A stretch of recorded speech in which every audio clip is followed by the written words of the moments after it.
From JBS Studios in Greater New York, this is the JBS News Update with Teisha Bader. I'm Teisha Bader with the JBS News Update for Friday, June the 12th, 2020. Israeli Prime Minister Benjamin Netanyahu praised the U.S. administration yesterday for announcing economic sanctions against officials of the ICC, the International Criminal Court, involved in investigating American troops for possible war crimes in Afghanistan. The White House said the court, located in The Hague, targets and threatens United States personnel as well as personnel of our allies and partners, referring there presumably to similar investigations and accusations against Israeli soldiers. First, I want to congratulate President Trump and Secretary Pompeo for their bold leadership in sanctioning the corrupt and biased International Criminal Court. This kangaroo court is a politicized court. It's obsessed with conducting witch hunts against Israel, the United States, and other democracies that respect human rights, while turning a blind eye to the world's greatest abusers of human rights, including the terrorist regime in Iran. The ICC fabricates outlandish charges against Israel, outrageously claiming that Jews living in their historic homeland constitutes a war crime. Ridiculous. Shame on them.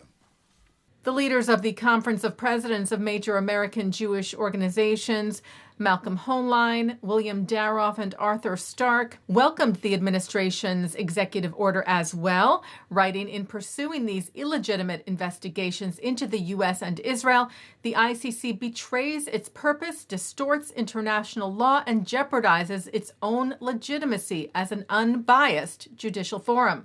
The President's Conference also lauded the bipartisan call from 69 senators and 262 members of the House of Representatives who called upon the ICC to end its discriminatory campaign.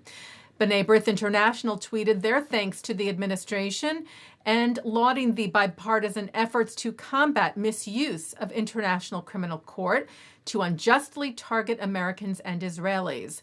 Such politicization, they wrote, could not just undercut court's credibility, but unacceptably hamper vital counterterrorism.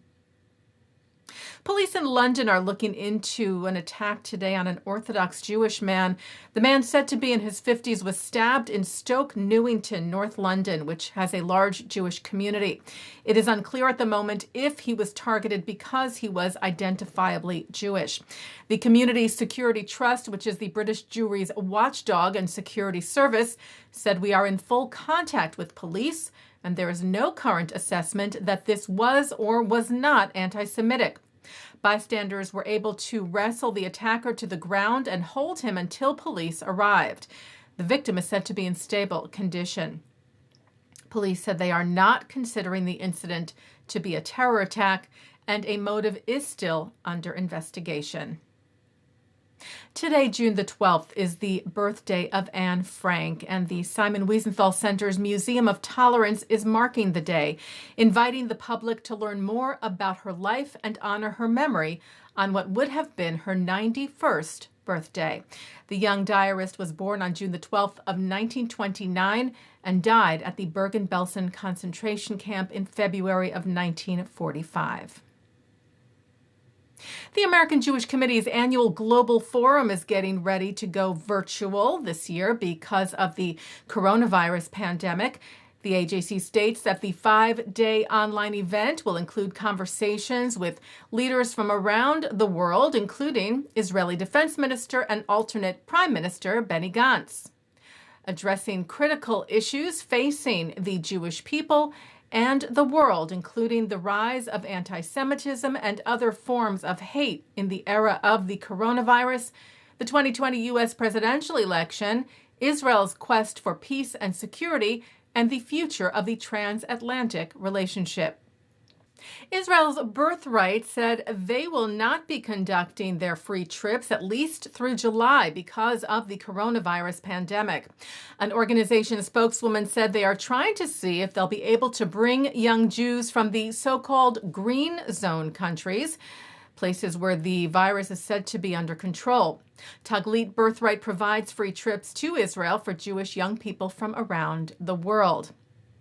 Well, some alumni of Birthright Excel, the entrepreneurship, leadership, and business program of Birthright Israel, are continuing to help people cope with the coronavirus. The young Israelis have created an app which matches up young people with elderly neighbors in their community who are in need of help, like with grocery shopping. Door to Door, which plays on the Hebrew meaning of door, generation. Founders include 2 alumni of the Birthright Excel program, Lior Avisar and Maya Klein.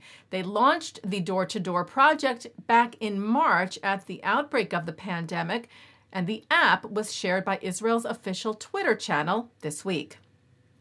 Door to Door is a technological project that combats COVID-19 by connecting elderly to volunteers based on their location using an app we've developed for this exact need.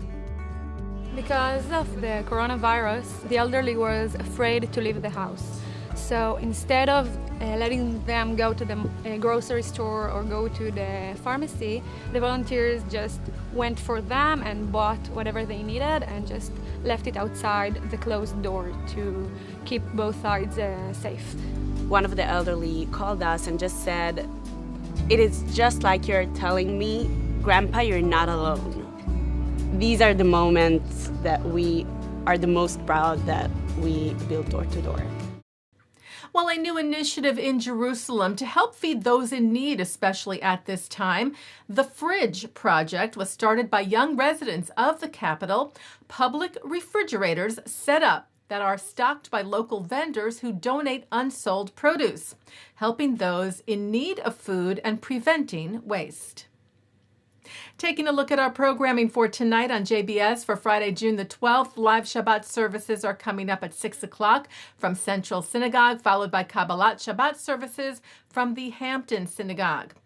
At 8 o'clock, historian Simon Shama speaks at the 92nd Street Y. At 9, it's the film Jerusalem and Tel Aviv, followed by Israeli artists in concert. Then it's a replay of the Hampton Synagogue service, followed by a replay of Central Synagogue. And coming up next, a look at this week's Torah portion, and join Mark Golub for Gam Yachad together during COVID-19. And that's the JBS News Update for Friday, June the 12th, 2020. I'm Teisha Bader. Stay healthy, stay well. Shabbat Shalom.